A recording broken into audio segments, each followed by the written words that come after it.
Time to rise and shine. It is so good to see you, friends. Welcome to Up with KREM. I'm Tim Pham. And I'm Nicole Hernandez. We do want to get straight to weather this Wednesday morning because last night we saw some thunderstorms. I didn't hear them. You said you did, though. I did. It was a good one over downtown Spokane. Ooh. Well, Thomas, it looks like you still have some green behind you there. Yeah, and this was yesterday's storms because I do want to cover that because with that scattered nature, obviously that's why some of you got some heavy downpours and heard a lot of thunder. Others of you were probably like, I missed out on the rain this time around, and that will always be the case in the summertime here. But I really want to just show you just how intense these thunderstorms were from yesterday. Of course, just a ton of lightning, but between that 7 and 8 o'clock hour, that is when we had the worst of it, especially over downtown Spokane. Then it moved over Cheney, and there was one storm that was right over I-90 that looked like it was quite troublesome. But that since long gone, but a bit humid because of it early on this morning. We're at 60 degrees. You see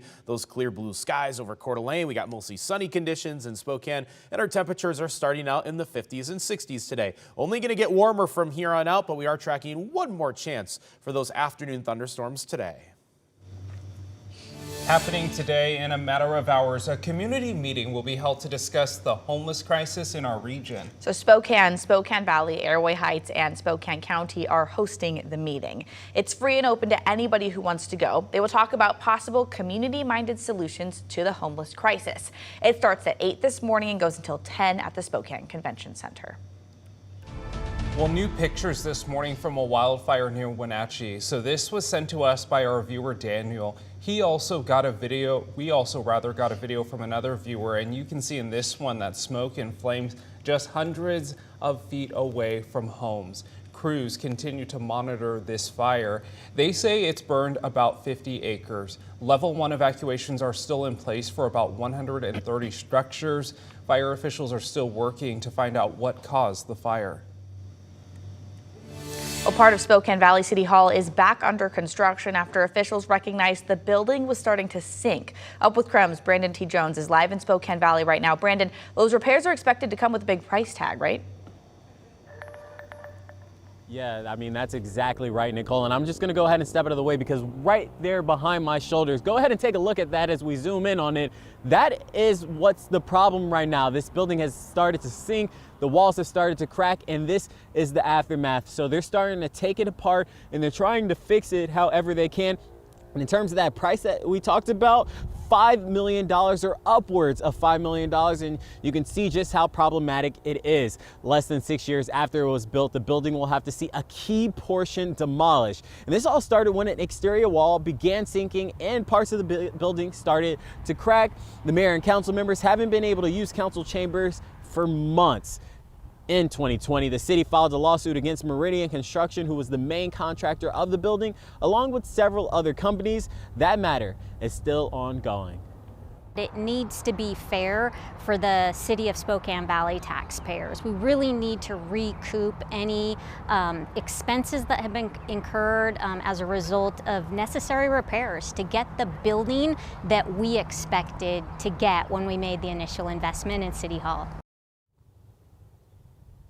So the city has now brought in Garco Constructions for the fix and to look at what else possibly needs to be repaired. The exterior wall of the City Hall that's being demolished and reconstructed is expected to be completed by this fall, or at least that's what they're hoping for. 10 interior doors also need to be reframed and replaced. Roof and attic work may not be completed until next summer. Now, as for the city and the former contractors, if the two sides don't reach a settlement out of court, the case will be decided in a trial, which is currently set for August 24th. So as we come back out, we get a little bit more of a clearer look of that City Hall construction that'll eventually take place. Last night we were here and got a few shots of it during the dark. As you can see, in the daytime, it is not looking too great. Reporting live in Spokane Valley, Brandon T. Jones, KREM 2 News. Thank you, Brandon. Brand new for you this morning. Just this week, Kootenai County Commissioners finalized the plan for the County Justice Building expansion. It will add 3 new courtrooms and more office space for the Sheriff's Department. It will cost $34 million. The county got $24 million in rescue plan funds for the building, and our news partners at the Coeur d'Alene Press say the county will pay for the rest with district court funds.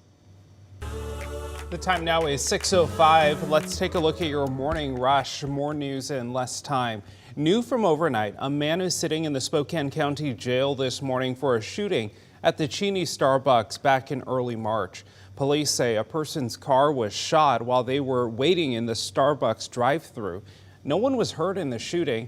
The Washington State Patrol Crime Lab helped connect evidence left at the crime scene to 41-year-old Benjamin Hill. He is now charged with attempted murder and assault. In a matter of days, your paycheck will shrink. Washington employers will begin paycheck deductions for the Washington Cares Fund. That is the state's new long-term care insurance program. Eligible workers will pay 58 cents for every $100 earned. Eventually, the fund will help people access a $36,000 benefit for long-term care insurance. Benefits will start being paid out in July of 2026 for those who qualify. Well, to mark the start of summer, the city of Spokane put up new speed limit signs at 6 city parks. From now until the start of the school year, the speed limits surrounding places like Comstock Park will be reduced to 20 miles per hour. For a full list of all the parks impacted, you can click on this story on KREM.com. New numbers this morning. Washington's official state sport is sending a lot of players to the ER. The UBS analysis report that pickleball injuries may cost Americans $377 million in healthcare bills this year.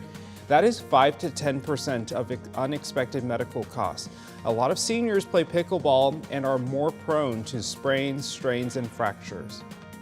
And trending this morning, the Fonz is back in Idaho enjoying the fishing season. We're talking about actor Henry Winkler. He has posted a series of tweets showing his catches from a lake somewhere in Idaho over the last several days. In those tweets, he says he is catching and releasing the fish, saying everyone should start their day with a rainbow trout, that is. Welcome back to Idaho, Henry. It is always so good to see you here. And that is a look at your morning rush. Looks that after each catch he's like, hey, yeah. And weather-wise should be pretty nice for today. I know we had the thunderstorms yesterday evening, and there's still a small chance for today, but should be a lot less active in terms of our rain and storm opportunities. Maybe some light sprinkles this morning over southeastern Washington, but there looks like there's very little in it so far this morning. So it's mostly sunny right now in Spokane. We'll see those cumulus clouds build in the afternoon. No thunderstorm icons per se, but there is just a 5 to 10% chance at most that we do see one of those pop-up afternoon thunderstorms. Otherwise, temperatures are starting to climb mid-80s today, and we'll see 90s by the end of the week.